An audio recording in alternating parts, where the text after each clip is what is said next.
Salam sejahtera, bersama saya Cikgu Nadira.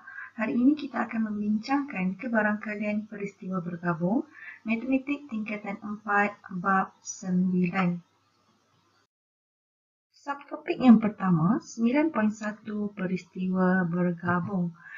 Untuk standard pembelajaran, pelajar akan dapat memerihalkan peristiwa bergabung dan menyenaraikan peristiwa bergabung yang mungkin.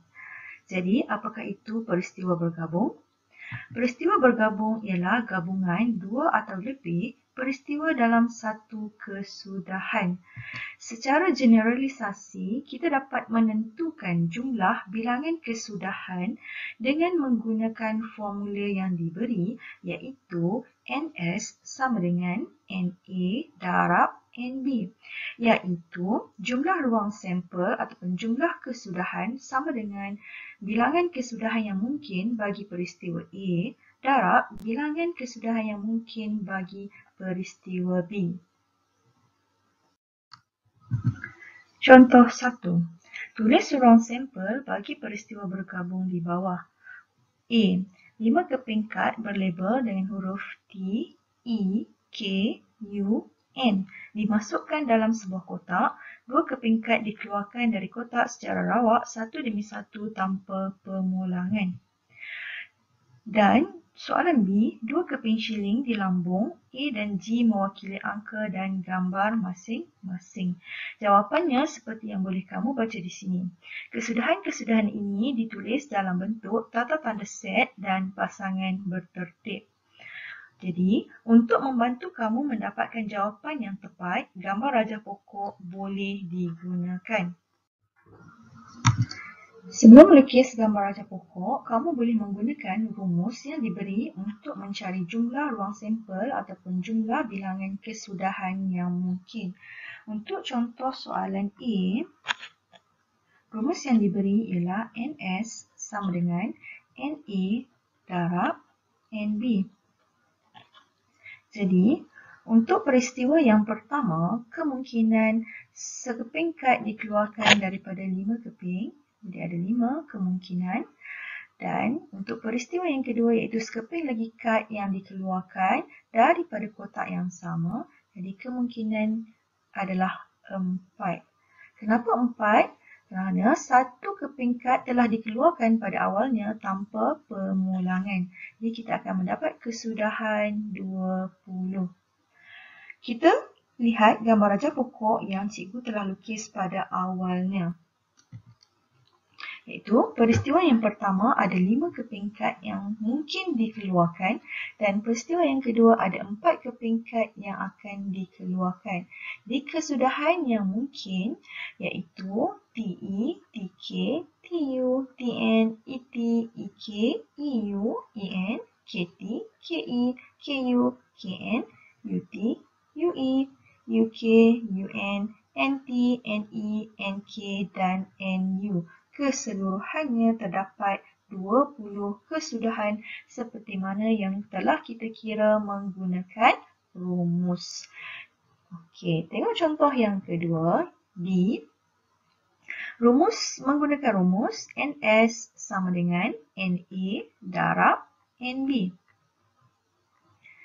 Untuk peristiwa yang pertama, sekeping shilling yang dilambungkan kemungkinan untuk mendapatkan sama ada angka ataupun gambar, iaitu ada 2 kemungkinan. Darab dengan peristiwa yang kedua iaitu sekeping lagi shilling dilambungkan, kemungkinan untuk mendapat sama ada angka ataupun gambar iaitu 2 kemungkinan. Jadi jumlah kesudahan yang mungkin adalah 4. Jadi kita boleh lihat kepada gambar rajah pokok yang akan kita lukis. Okey, jadi shilling yang pertama, kemungkinan untuk mendapatkan sama ada angka ataupun gambar ada 2 kemungkinan. Dan shilling yang kedua juga kemungkinan akan mendapat 2 kemungkinan sama ada angka ataupun gambar dan juga angka ataupun gambar. Jadi jumlah kesudahan yang mungkin di sini kita akan dapat sama ada AA, AG, GA ataupun GG. iaitu 4 kesudahan yang mungkin seperti mana yang telah kita kira pada awalnya. Jadi, daripada kesudahan yang diperoleh, kamu boleh senaraikan dalam bentuk pasangan tertib seperti yang telah diberikan. Ini merupakan pasangan tata tertib dan ditulis dalam bentuk tata tanda set. Subtopik kita yang seterusnya, 9.2, peristiwa bersandar dan peristiwa tidak bersandar. Jadi, untuk standard pembelajaran, pelajar akan dapat membezakan peristiwa bersandar dan apa itu peristiwa tak bersandar. Jadi, bagaimanakah anda dapat membezakan peristiwa bersandar dan peristiwa tak bersandar? Peristiwa bergabung boleh dikategorikan kepada dua, iaitu peristiwa bersandar dan peristiwa tidak bersandar. Dua peristiwa A dan B ialah peristiwa tak bersandar jika peristiwa A tidak mempengaruhi kejadian peristiwa B dan sebaliknya. Dengan kata lain, peristiwa A dan peristiwa B adalah peristiwa bersandar sekiranya peristiwa A mempengaruhi kejadian peristiwa B. Kita lihat contoh daripada buku teks. Kenal pasti sama ada peristiwa bergabung di bawah ialah peristiwa bersandar atau peristiwa tak bersandar dan berikan justifikasi anda. A. Mendapat angka sebanyak 2 kali apabila sekeping shilling adil dilambung 2 kali. Penyelesaian untuk A, peristiwa tak bersandar kerana kebarangkalian mendapatkan angka dalam lambungan shilling pertama tidak mempengaruhi kebarangkalian mendapat angka dalam lambungan shilling yang kedua. Untuk soalan B pula, mendapat angka dalam lambungan shilling adil dan nombor 4 dalam lambungan dadu adil. Penyelesaian untuk B, peristiwa tak bersandar kerana kebarangkalian mendapat angka dalam lambungan shilling adil tidak mempengaruhi kebarangkalian mendapat nombor 4 dalam lambungan dadu adil. Seterusnya, C mendapat 2 batang pen yang berwarna sama apabila 2 batang pen dikeluarkan satu demi satu dari bekas yang mengandungi 3 batang pen merah dan 2 batang pen biru tanpa pemulangan. Okey. Penyelesaian, peristiwa bersandar kerana kebarangkalian mendapat pen merah yang pertama akan mempengaruhi kebarangkalian mendapat pen merah yang kedua. Kenapa mempengaruhi? Kerana pen yang pertama dikeluarkan tanpa pemulangan. Okey, untuk soalan D, mendapat 2 keping kad yang berhuruf sama apabila 2 keping kad dipilih secara rawak daripada kad berlabel dengan huruf B, A, I, K, satu demi satu dengan pemulangan. Jadi, penyelesaian untuk D ialah peristiwa tak bersandar kerana kebarangkalian kad pertama yang dipilih tidak mempengaruhi kebarangkalian kad kedua yang dipilih. Dengan contoh yang lain, iaitu menentukan sama ada peristiwa berikut ialah peristiwa bersandar atau peristiwa tidak bersandar. A. Mendapat nombor 5 apabila sebiji dadu dilambung kali pertama dan mendapat nombor 1 apabila dadu dilambung kali kedua. Okey, untuk penyelesaian, peristiwa tidak bersandar kerana kebarangkalian mendapat nombor 5 dalam lambungan yang pertama tidak akan mempengaruhi kebarangkalian mendapat nombor 1 dalam lambungan yang kedua. Soalan B, mendapat 2 biji bola hijau secara rawak tanpa dikembalikan daripada sebuah kotak yang mengandungi 7 biji bola merah dan 3 biji bola hijau. Jawapan, peristiwa bersandar kerana kebarangkalian mendapat bola hijau kedua dipengaruhi oleh kebarangkalian mendapat bola hijau yang pertama. Kenapa? Kerana bola yang dikeluarkan pada kali pertama tidak dikembalikan. Seterusnya kita akan lihat bagaimana anda membuat dan menentusahkan konjektur tentang rumus kebarangkalian peristiwa bergabung. Standard pembelajaran, pelajar akan dapat membuat dan menentusahkan konjektur tentang rumus kebarangkalian peristiwa bergabung. Secara generalisasi, rumus untuk hukum pendaraban kebarangkalian ialah P A dan B sama dengan P A bersilang dengan B sama dengan P A darab P B.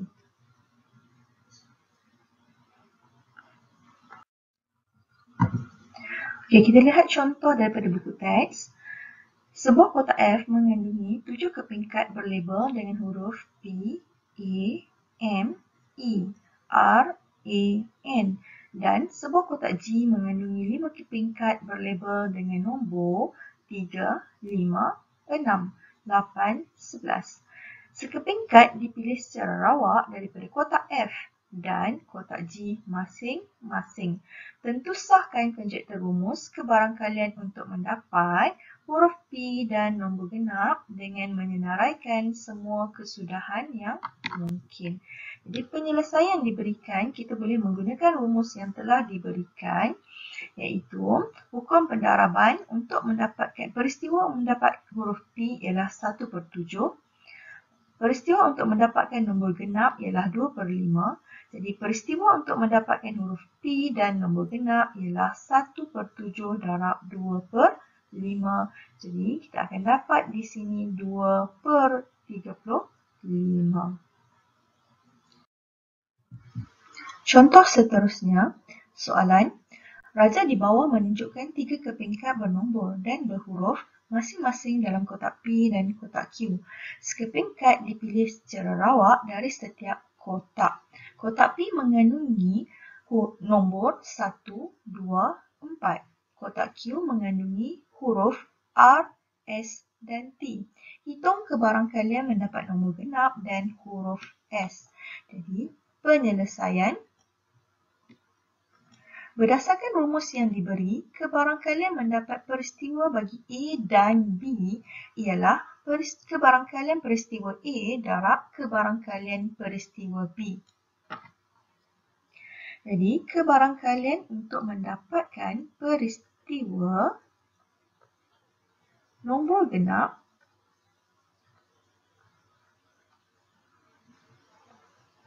ialah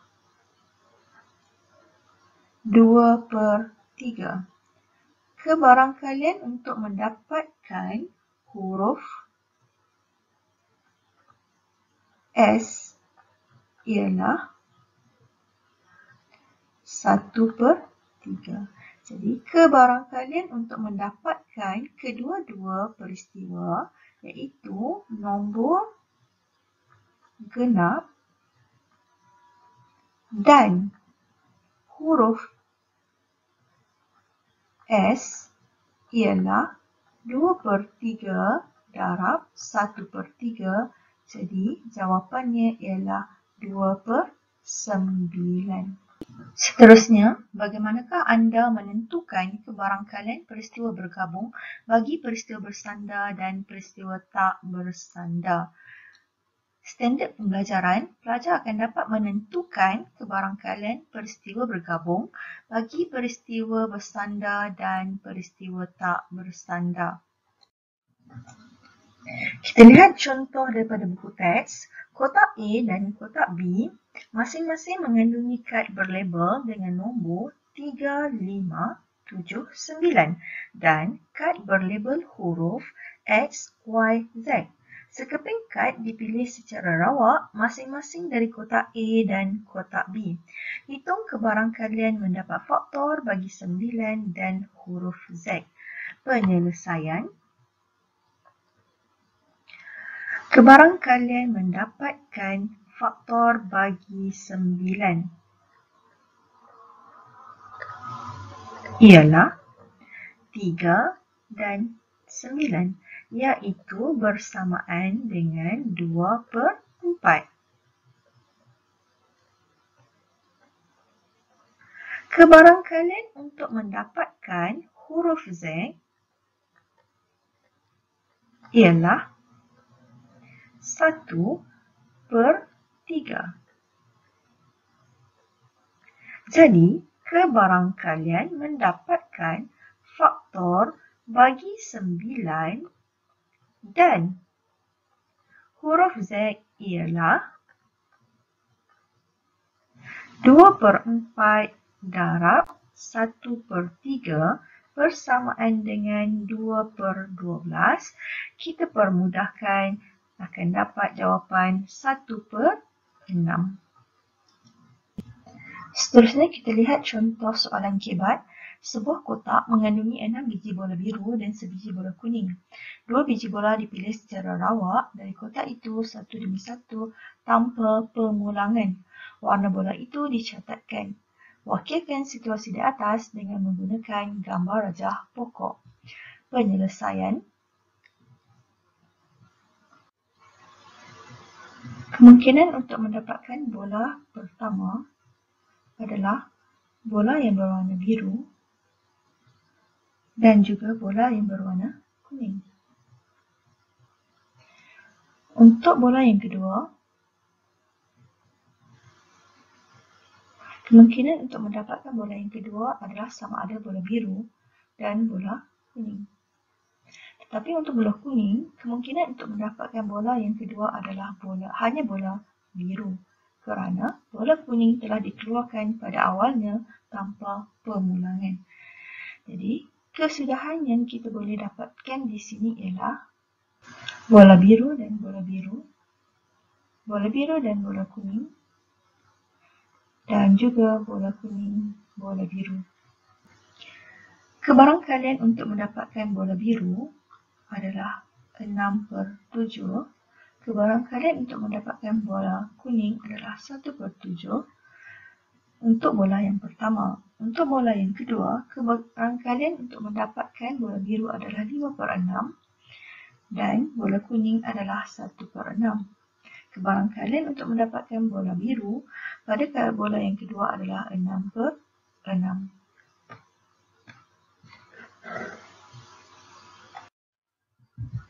Untuk soalan yang seterusnya, B1, hitung kebarangkalian mendapat bola kedua berwarna kuning. Jadi, penyelesaian, kebarangkalian mendapat bola kedua yang berwarna kuning ialah 6/7 darab 1/6. Jawapannya kita akan dapat 1/7. Untuk soalan yang kedua, kebarangkalian mendapat kedua-dua bola berwarna biru ialah 6/7 darab 5/6. Jawapannya kita akan dapat 5/7. Itu sahaja yang telah awak pelajari dalam subtopik 9.1 peristiwa bergabung dan subtopik 9.2 peristiwa bersandar dan peristiwa tak bersandar. Sekian, terima kasih daripada saya, Cikgu Nadira daripada Sekolah Menengah Kebangsaan Tun Saban. Okey, Assalamualaikum dan salam sejahtera. Saya Cikgu Azira daripada SMK Tun Saban, daerah Hulu Perak. Okey, bab 9, kebarangkalian peristiwa bergabung 9.3, peristiwa saling eksklusif dan tidak saling eksklusif. Bagaimana kita menentukan dua peristiwa itu saling eksklusif ataupun tidak saling eksklusif? Okey, mari Cikgu jelaskan. Okey, dua peristiwa A dan B adalah saling eksklusif jika kedua-dua peristiwa itu tidak berlaku pada masa yang sama. Peristiwa A dan peristiwa B sama dengan set kosong, di mana kebarangkalian peristiwa A dan B sama dengan kosong. Okey, jika kebarangkalian peristiwa A dan B saling eksklusif, maka kebarangkalian A atau B sama dengan kebarangkalian A ditambah dengan kebarangkalian B. Okey, kamu boleh lihat contoh gambar rajah Venn yang menunjukkan peristiwa saling eksklusif di mana tidak terdapat pertindihan ataupun persilangan di antara dua peristiwa. Sebagai contoh, mendapat gambar dan angka apabila melambung sekeping duit shilling. Contoh kedua, mendapat nombor genap dan nombor ganjil apabila sebiji dadu yang adil dilambung. Okey, seterusnya cikgu akan terangkan untuk peristiwa tidak saling eksklusif. Dua peristiwa A dan B adalah tidak saling eksklusif jika kedua-dua peristiwa itu boleh berlaku pada masa yang sama. Merujuk kepada gambar rajah Venn, peristiwa A dan B terdapat persilangan di antara dua peristiwa tersebut. Merujuk kepada rumus penambahan kebarangkalian peristiwa A atau B sama dengan kebarangkalian peristiwa A tambah kebarangkalian peristiwa B ditolak dengan kebarangkalian peristiwa A dan B. Di mana yang kita tolak ini adalah kebarangkalian persilangan di antara dua peristiwa itu. Sebagai contoh, mendapat nombor perdana dan nombor genap apabila melambung sebiji dadu. Nombor perdana seperti yang kita tahu pada dadu adalah nombor 2, nombor 3 dan nombor 5. Manakala nombor genap pula adalah nombor 2, nombor 4 dan nombor 6. Jadi terdapat unsur sepunya iaitu nombor 2. Contoh yang kedua, mendapat nombor genap dan nombor lebih besar daripada 4 apabila melambung sebiji dadu adil, di mana terdapat ciri sepunya iaitu nombor 6. Contoh soalan 1. Sebuah kotak mengandungi 2 biji guli merah, 3 biji guli biru dan sebiji guli kuning. Sebiji guli dipilih secara rawak dari kotak itu dan warnanya dicatatkan. Cari kebarangkalian bahawa guli yang dipilih ialah guli merah atau guli kuning. Okey, peristiwa dia atau. Jadi, apabila peristiwa atau, kita tentukan sama ada peristiwa itu saling eksklusif atau tidak saling eksklusif. Okey, guli merah dan guli kuning adalah peristiwa saling eksklusif. Okey, apakah rumus kebarangkalian? Masihkah anda ingat? Kebarangkalian peristiwa A sama dengan bilangan kali peristiwa A berlaku dibahagi dengan jumlah ruang sampel. Okey, gambar rajah ini menunjukkan dalam satu kotak terdapat 2 guli merah, 1 guli kuning dan 3 biji guli biru. Cikgu gambarkan dalam bentuk gambar rajah Venn. Okey, jadi dalam gambar rajah Venn terdapat 3 set guli kuning, set guli merah dan set guli biru. Okey, apakah kebarangkalian memilih guli kuning? Jadi, guli kuning ada sebiji per dengan jumlah 6. Jadi, kebarangkalian memilih guli kuning adalah 1/6. Kebarangkalian memilih guli merah adalah 2/6. Manakala kebarangkalian memilih guli berwarna biru adalah 3/6. Okey, kita tahu ini ialah peristiwa saling eksklusif. Okey, merujuk kepada gambar rajah Venn, kita boleh katakan bahawa peristiwa ini ialah peristiwa saling eksklusif. Jadi, untuk mendapatkan kebarangkalian memilih guli merah atau guli kuning, kita hendaklah menggunakan rumus kebarangkalian guli merah ditambah dengan kebarangkalian guli kuning. So, kebarangkalian guli merah adalah 1/3 tambah kebarangkalian guli kuning adalah 1/6. Kita dapat kebarangkalian adalah 1/2. Seterusnya, kita lihat pula contoh soalan 2. Kebarangkalian Oliver dilantik sebagai pengerusi kelab matematik M dan pengawas sekolah K masing-masing ialah 2/5 dan 3/7. Lengkapkan gambar rajah Venn di sebelah untuk mewakili kebarangkalian Oliver dilantik sebagai pengerusi kelab matematik dan pengawas sekolah.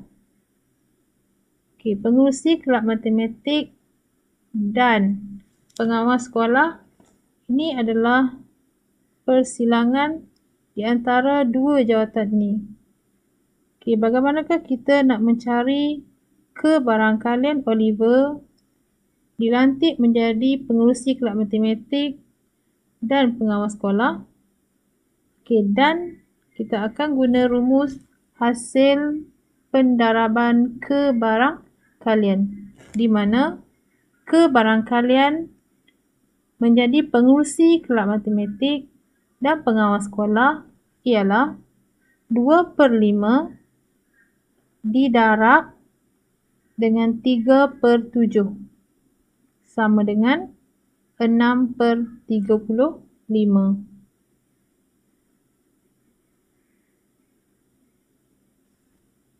Okey, cikgu tulis dalam persilangan.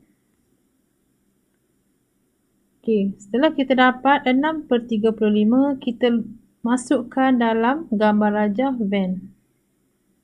Okey, seterusnya kita hendak mencari kebarangkalian Oliver dilantik menjadi pengerusi kelab matematik sahaja, iaitu kawasan yang cikgu warnakan dengan warna pink. Kita tahu kebarangkalian Oliver dilantik menjadi pengerusi kelab matematik ialah 2/5. Kita hendaklah menolak dengan 6/35. Hasilnya adalah 8/35.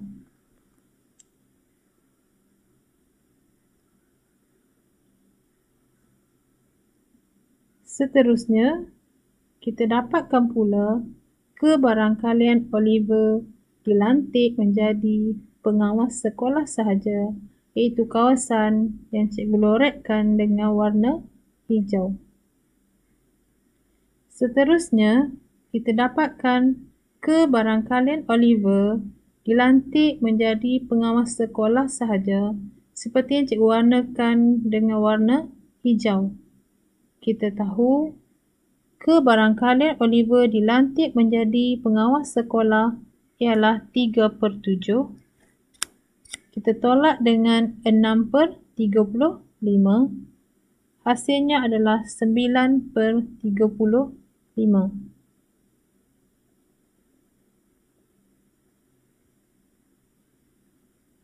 Okey, gambar rajah Venn kita belum lagi lengkap. Bagaimana pula kalau Oliver tidak dipilih menjadi pengerusi kelab matematik dan juga tidak dipilih menjadi pengawas sekolah? Kita tahu satu gambar rajah Venn yang lengkap, kebarangkaliannya adalah 1. Jadi, untuk mendapatkan kebarangkalian Oliver tidak menjadi pengerusi kelab matematik dan juga pengawas sekolah ialah 1 tolak 8/35 tolak 6/35 tolak 9/35. Hasilnya adalah 12/35. Sekarang, gambar rajah Venn kita telah lengkap. Soalan B, hitung kebarangkalian Oliver tidak dilantik sebagai pengerusi kelab matematik atau pengawas sekolah. Jadi, daripada gambar rajah Venn, kita tahu jawapannya adalah 12/35.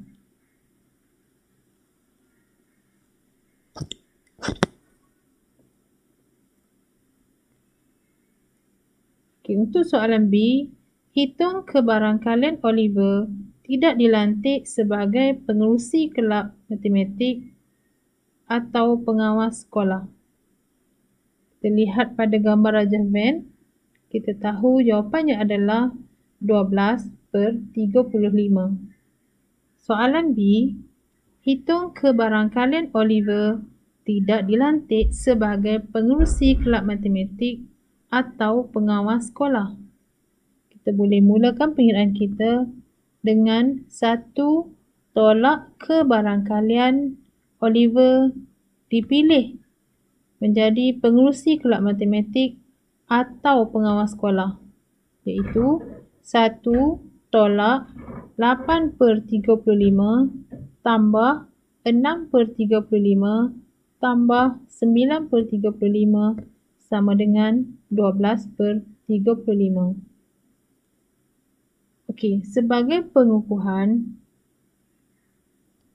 jika soalan tanya, apakah kebarangkalian Oliver dipilih menjadi pengerusi kelab matematik atau pengawas sekolah? Okay, kita boleh guna rumus penambahan peristiwa tidak saling eksklusif, di mana kebarangkalian M tambah kebarangkalian K tolak dengan kebarangkalian M dan K, iaitu 2/5. 2/5 ini adalah kebarangkalian Oliver dipilih menjadi pengerusi kelab matematik tambah 3/7. 3/7 ini ialah kebarangkalian Oliver dipilih menjadi pengawas sekolah dan ditolak dengan kebarangkalian jika dia dipilih kedua-duanya. Okey, sejawapannya 23/35. Atau sebagai kaedah alternatif, kita rujuk kepada gambar rajah Venn, maka kita boleh dapat secara direct. Okey, kebarangkalian Oliver dipilih menjadi pengerusi kelab matematik atau pengawas sekolah ialah 8/35 tambah 6/35 tambah 9/35. Jawapannya 23/35. Okey, sekian dahulu video cikgu pada kali ini. Terima kasih, Cikgu Azira. Assalamualaikum dan selamat sejahtera. Saya Cikgu Siti Asia. Teruskan dengan pembelajaran 9.4 aplikasi kebarangkalian peristiwa bergabung. Standard pembelajaran: menyelesaikan masalah melibatkan kebarangkalian peristiwa bergabung.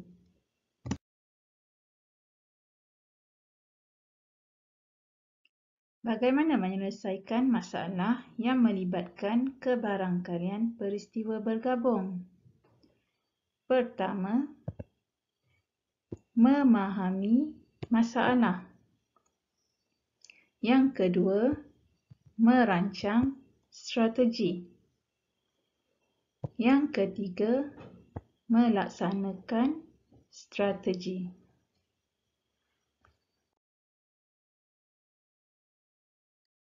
Jom kita cuba jawab soalan praktis komprehensif buku teks matematik tingkatan 4 KSSM muka surat 265.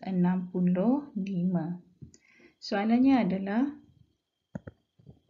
terdapat 3 batang pensel berwarna ungu, 2 batang pensel berwarna hijau, 2 batang pensel berwarna dipilih secara rawak dari kotak. Satu demi satu tanpa permulangan. Tulis ruang sampel bagi pensel warna dipilih. Okey, so sekarang dalam soalan ni dibagi tahu warna ungu ada 3 batang. Kita wakilkan dengan U. So U1, U2, U3. Warna hijau kita wakilkan dengan H. H1, H2. Cara menyelesaikan soalan ini kita juga boleh buat dalam bentuk jadual. Ini adalah jadual yang telah siap ditulis dan telah lengkap. Okey, dan di-highlightkan dengan warna purple. Yang ditanda dengan warna gelap ini bermaksud tiada sebab soalan ni minta tanpa pemulangan. Maka ruang sampel bagi pensel yang dipilih adalah U1, U2, U1, U3, U1, H1, U1, H2 sehinggalah H2, H1. Seterusnya kita cuba jawab soalan buku mesra digital keluaran Sasbadi muka surat 140. Soalannya adalah, kebarangkalian Fauzi lulus dalam subjek matematik dan biologi ialah 0.72 dan 0.64.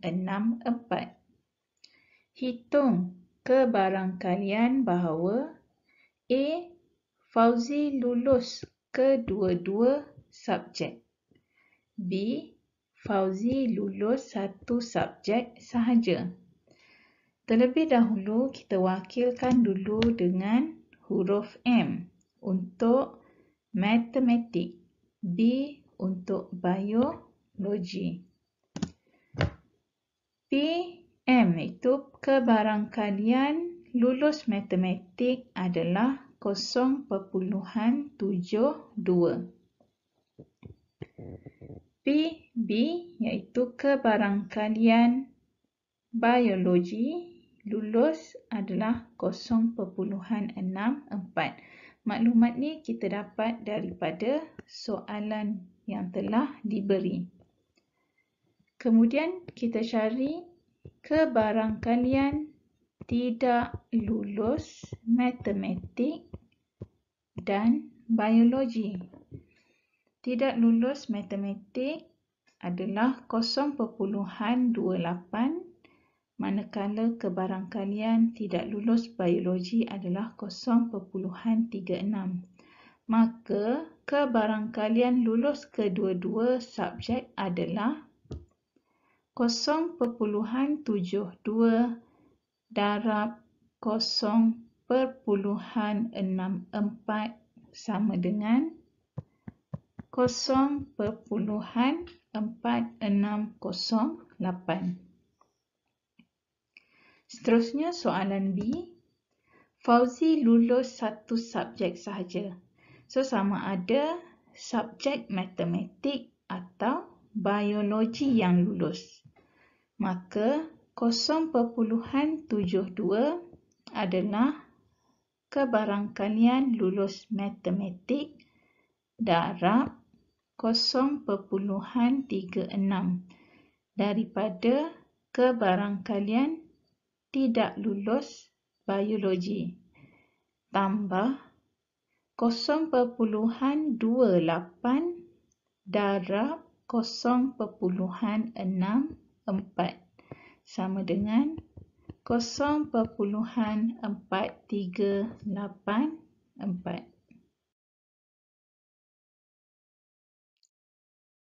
Seterusnya kita cuba soalan dari buku mesra digital keluaran Sasbadi muka surat 141. Soalannya adalah, Elvin ke sekolah menaiki motosikal atau kereta. Kebarangkalian Elvin menaiki motosikal ialah 3/5. Jika dia menaiki motosikal, kebarangkalian dia lewat ialah 2/7. Jika dia menaiki kereta, kebarangkalian lewat adalah 1/8. Soalan dia A. Lengkapkan gambar rajah pokok untuk menunjukkan semua kesudahan yang mungkin. B. Cari kebarangkalian bahawa dia menaiki motor dan lewat ke sekolah. C. Cari kebarangkalian bahawa dia lewat ke sekolah dan tidak lewat ke sekolah. Kita jawab A dahulu. Gambar rajah pokok. Okey, maklumat penting diberi. Motosikal kita wakilkan dengan huruf M.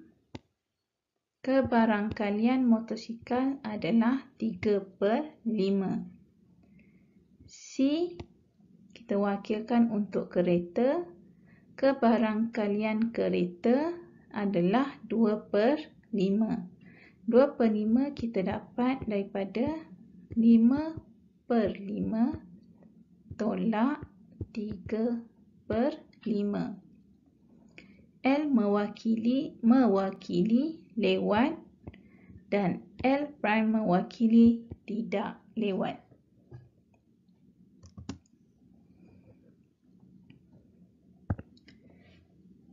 Okey, jika dia menaiki motosikal, kebarangkalian lewat dia adalah 2/7. Jika dia menaiki kereta, kebarangkalian lewat adalah 1/8. Kita lihat gambar rajah pokok. Okay, daripada semua maklumat yang diberi dalam soalan, kita perlu masuk ke dalam gambar rajah pokok ini. Okay. M mewakili motosikal. Kebarangkalian adalah 3/5. L lewat adalah 2/7.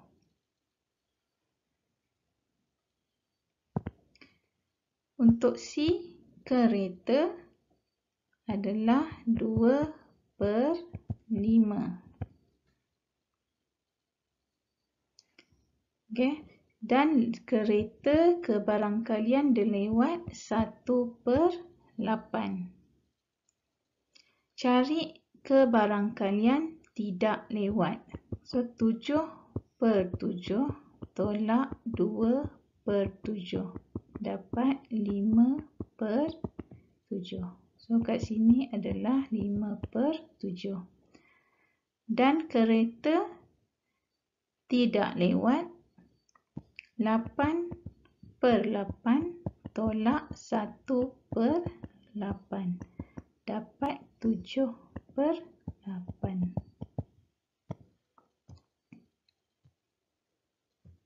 Okay. Seterusnya soalan B. Okay, kita masih lagi pegang maklumat yang telah lengkap tadi, gambar rajah, pokok dan maklumat penting. Soalan B.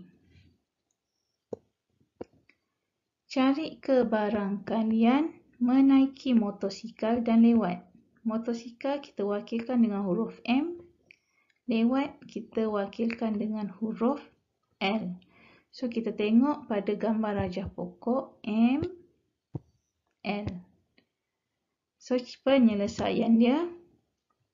P kebarangkalian menaiki motosikal dan lewat ke sekolah adalah 3/5 darab 2/7 dapat 6/35. Okay, C. Cari kebarangkalian C1. Dia lewat ke sekolah. Sama ada menaiki motosikal atau kereta. Kita rujuk balik gambar rajah pokok, motosikal, M dan L. 3/5 darab 2/7. Dan kita rujuk C, kereta dan lewat. 2/5 darab 1/8. Kita akan dapat 31/140. C2 dia tidak lewat ke sekolah. So, bermaksud di sini kita boleh gunakan 1 tolak jawapan di C1 tadi, 31/140. Maka kita akan dapat 109/140. Sekian.